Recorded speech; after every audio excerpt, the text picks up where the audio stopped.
Helo, Greta ydw i, a fi nath ennill medal y Dramodydd yn Steddfod Wrecsam eleni. Roedd hi'n brofiad byth gofiadwy a dwi mor falch nes i benderfynu cystadlu. Nes i gyflwyno drafft y sgript lawn fel rhan o fy nghais i, ond mae triniaeth a thair golygfa o ddeialog hefyd yn opsiwn.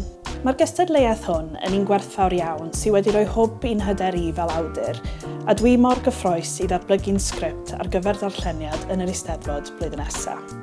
Yn ogystal â hynny, mae yna becyn o brofiadau gan bob un cwmni o'r consortiwm, a dwi'n edrych ymlaen yn fawr i gysylltu, gysgodi a chi greu gyda pob un ohonyn nhw dros y flwyddyn nesaf.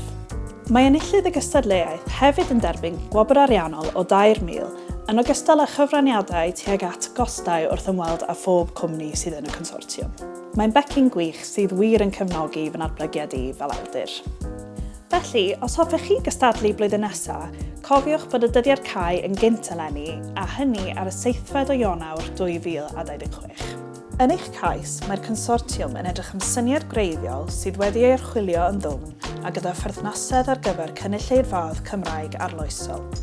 Mae hefyd disgwyl i chi fel dramodwyr fod â dealltwriaeth o'ch llais creadigol, a dangosiad clir mewnweledol o'ch drama a'r stori yn ei gyfanrwydd.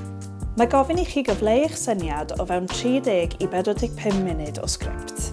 Neu, mae'r opsiwn i chi yrru triniaeth cryf gyda thair golygfa o ddeialog.